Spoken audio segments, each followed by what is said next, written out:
Hello there. Welcome to Lecture 3 of Module 1 of the Level 7 Diploma in Strategic Management and Leadership.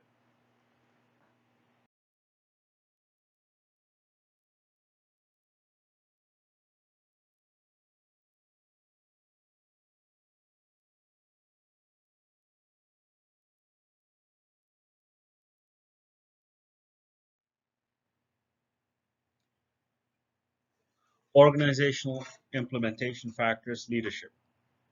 The management should have the required technical, people, and management skills to drive the implementation.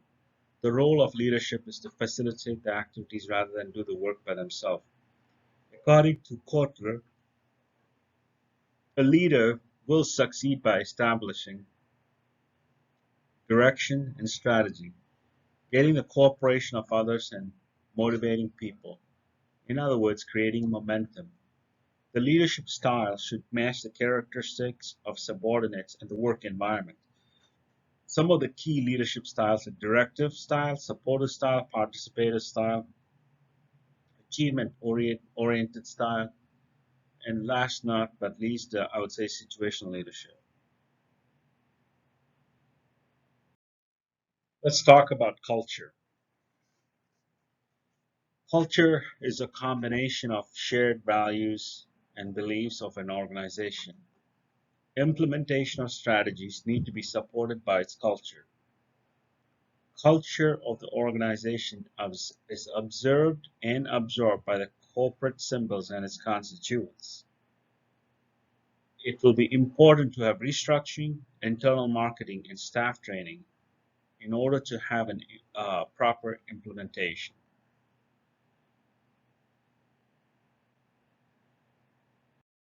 Structure. Structure of the organization should match the strategic focus. A strategic plan in a volatile environment will require close monitoring and quick decision. Must have a relatively uh, flat structure. Structure is important for driving communication. It is key for implementation.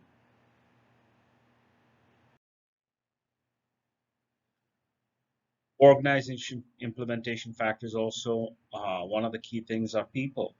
Have the right people on board. If somebody is very pessimistic of the project from the get-go, it's going to create a culture and an environment where nobody wants to try or perform or take risks or give it 100%. So having the right people on board is important. So you have to identify these people earlier on. Successful implementation also requires using the right resources, right guidance, right law firms, right consultants. Next, not least, is under people comes the key skills, technicality, technical skills, expertise, human resource management skills to put away conflict, to resolve conflicts, to share a common ground. Next is project management skills, somebody to keep the whole company and organization going in the right direction. So this is important as well. Next, let's talk about systems. Under systems, you can divide them into three categories. One is management and technology systems. This is the technical component of a project, right? So you have a software or a program that kind of tracks the progress made. It kind of evaluates the input to the output, which is progress. Um, it helps. What is the use of it? It helps you to make changes and adapt at a faster rate. Um, Next is building milestones into the plan. If a project is a prolonged project, people get tired. So it's important to understand when you have reached a milestone to stop, regroup, uh, refresh, and strengthen your spirits, and acknowledge what you've done, and continue to move forward. Failure to have milestones will cause a team or an organization to lose enthusiasm, get tired, fatigue, and burnout. Last but not least is a scorecard and using the systems. The scorecard basically tells you the progress, uh, in the project so far, the input, which could be resources, time, hours, finance, and the output. And it kind of in real time helps you to see if you're being efficient. Efficiency is a good scorecard is a good tool to understand efficiency. Now let's talk about resources. Resources play a very important part in order to implement a strategy. In order to implement, you need fund, you need time, and you need the estimate or a budget. When you talk about estimate or budget, it's also, you can call it as true cost. Most of the time in most projects, you always underestimate, and most of the time the expense is overseen. It's very rare you come across a project where, hey, this costs less than what we projected. It's very rare, but occasionally it happens. You need to have sufficient funds and enough time to support the implementation. Often, true costs are underestimated or not identified. True costs can include a realistic time commitment from staff to achieve a goal, a clear identification of expenses associated with a tactic or unexpected cost overruns by a vendor. Additionally, employees must have enough time to implement what may be additional activities that they aren't currently performing. Example, this could be an added on role in order for a strategic project or a program to implement. So you got to take that into consideration as well. Now let's talk about 7S framework. What is 7S framework? It's a tool that is made to analyze organizational design. It helps you align with the key success factors for effective strategy implementation. And it also helps coordination over structure, involves the entire organization. The factors of the framework, of the 7S framework, are generally in agreement with the key success factors or prerequisites for effective implementation of strategy. These success factors are presented in the McKinsey's 7S framework, which we'll talk about soon. So the 7S framework talks about structure, systems, style, staff, skills, and strategy. Now, the 7S framework could be divided into a soft S and a hard S. When you talk about the hard SS, it means structure, strategy, and systems. Now, these are fixed. These are more like hardware, you would say, right? You cannot do much. You cannot change them. The systems that you have in an organization to implement it, it's hard to change. It is what it is. And the strategy that you have, if you already formed a strategy, if it's a situational strategy, you can change it. But if it's already a strategy that's you're on the direction or you're following it, then it's hard to change. But there are the soft S's, right? And the soft S's are the skills, shared values, style, and staff. Now you could always these are factors that you have room to work with, or they are flexible.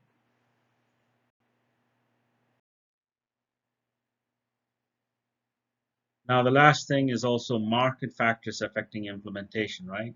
Information in the market is very time sensitive, especially in a dynamic markets. Scan the market before implementation. Example, if you implement a strategic product that you think is important, but by the time the product hits the market, and you find that the product is no longer wanted by the consumer or the external environment, what this leads to is the complete loss of investments, time, and loss of morale in your organization. So scan the market before you implement. Identify changes in the competitive environment. So this is very an important part too of identifying it. Now let's talk about a macro environment.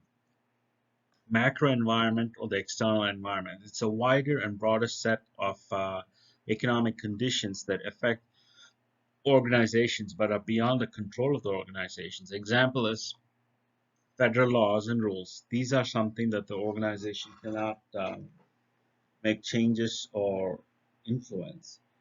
Uh, Now, there is a framework called the PESTEL framework. It is used to identify the changes in the macro environment, and it helps us to assess their impact. Now, let's talk about the PESTEL framework, right? So, P stands for political factors. These refer to government policies. E stands for economic factors. They could include factors like interest rate, taxation changes, economic growth, inflation, and exchange rates.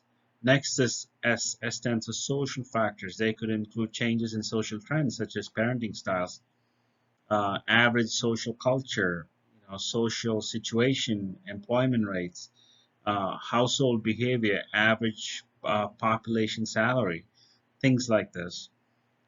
T stands for technological factors. They include changes in technology that can improve products and processes and make a product entirely invalid. Next is L. L stands for uh, factors such as environmental factors, such as weather and climate change.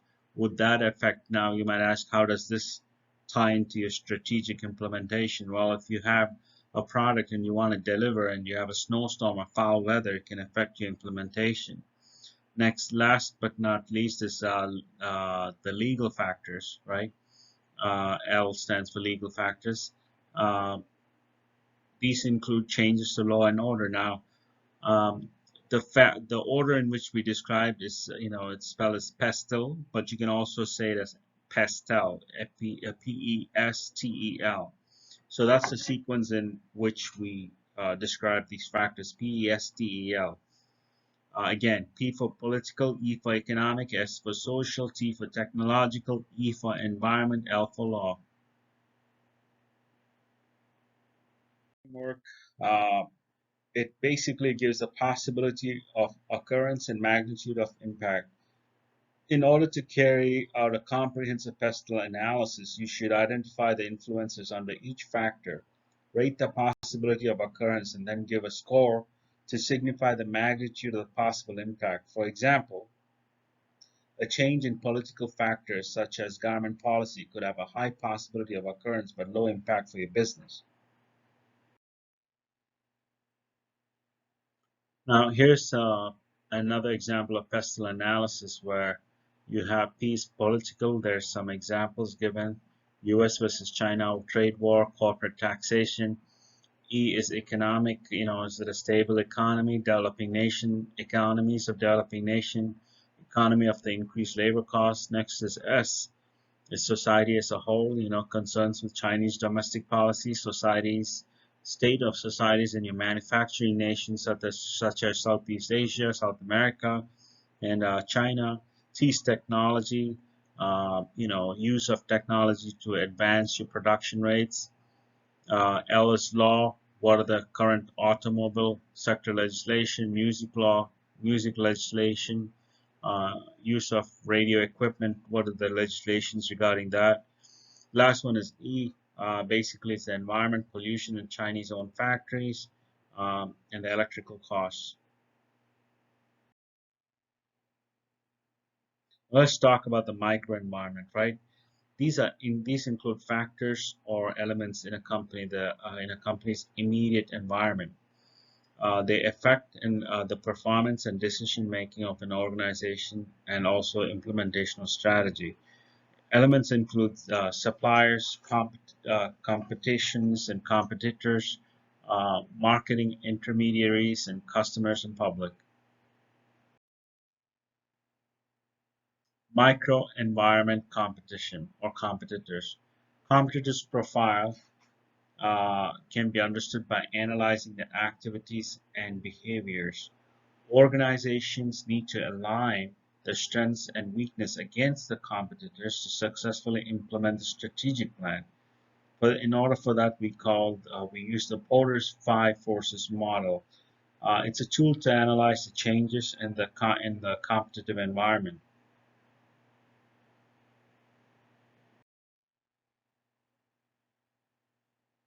Let's talk about the Porter's five forces model, right? It is first is a competitive rivalry. In order to that, there are four forces acting on the competition or competitive rivalry. It's the power of the buyers, power of the suppliers, threat of new entrants, and threat of substitute products.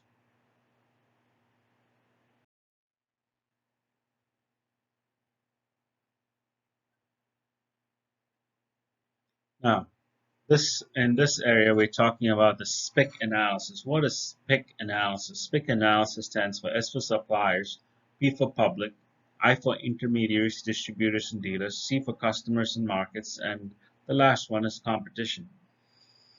This kind of helps you break down and understand your competition better. Benchmarking.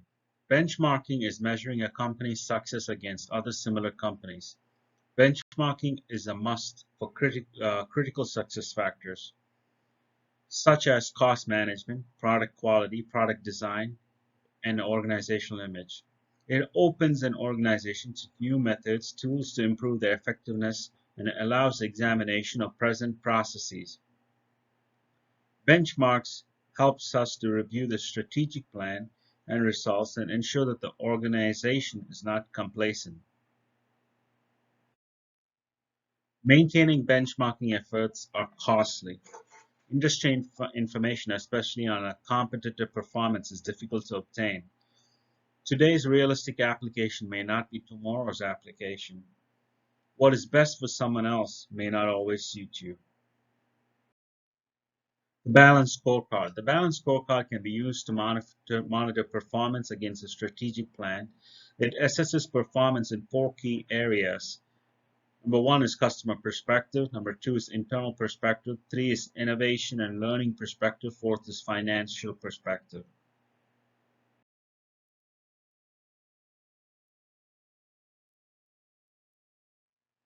Next, let's talk about gap analysis. A gap analysis is an examination of your current performance for the purpose of identifying the difference between your current state of business, where you'd like to be. It can be boiled down into a few questions. Where are we now? Where do we wish we were?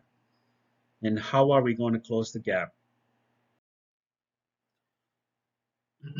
Product gap analysis could be divided into four sections. Current state, desired state, what is the gap and how do you remedy it?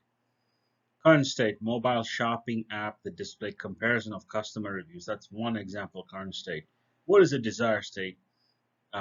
Example, if you have a mobile app that shows the current comparisons of a competition or a competitor with a higher rating, that's what you want to be or where you want to be. Gap is what is the lack or you know the room for improvement. Remedies, how do we fix this? Shift budget, time, allocate resources, and develop other alternative plans. The gap. Number one is based on improvements on the information discovered while identifying the gaps. Two is consider the cost of implementation for each solution. Three is identifying end dates when you like to have gaps resolved. Forecasting. Forecasting is a process of using available information to develop one or more views of the future. Forecasting techniques include trend exploration, individual casting, consensus forecasting, and scenario planning. Next is budgeting. When implementing strategic plans to achieve organizational objectives, budget plays a very crucial role. A budget is a financial plan developed in numerical terms to support the implementation for the time period specified in the strategic plan.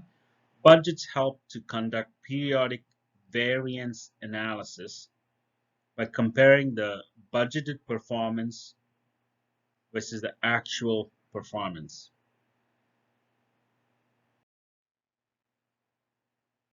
Timescales and responsibilities. Strategic planning process should be ongoing with frequent audits and monitoring. The organization should have solid information systems in place, provide up-to-date information about consumer demand, competitor strategies, and changes in the marketing environment in order to successfully achieve the objective. Planning inadequacies. They could be divided into either too much short-term planning or plans developed in isolation. Too much short-term planning. It focuses on 1 year time frame, no long-term vision. And let's talk about the plans developed in isolation. It's a lack of marketing intelligence, poor sharing of intelligence within an organization, insufficient competitor analysis, lack of understanding of the environment, and lack of understanding of the customer behavior. It is also important to be transparent and to have a better understanding what are the barriers to implementation.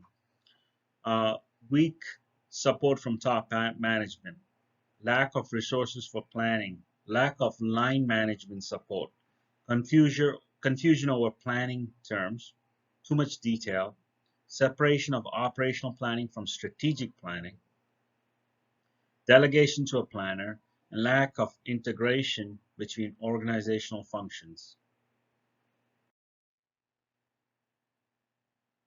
Monitoring and control mechanisms. There are four key elements of it. One is objective setting. Next is setting performance standards, or otherwise we talked about earlier benchmarking. Next is monitoring and evaluation of performance. And then the last one is taking corrective action as required.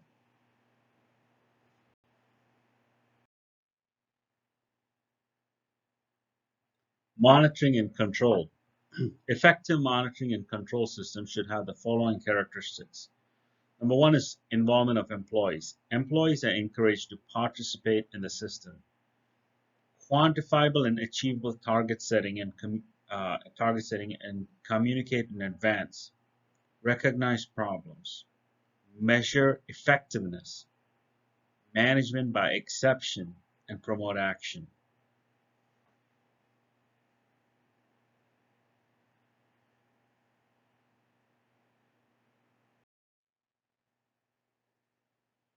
Next is performance metrics.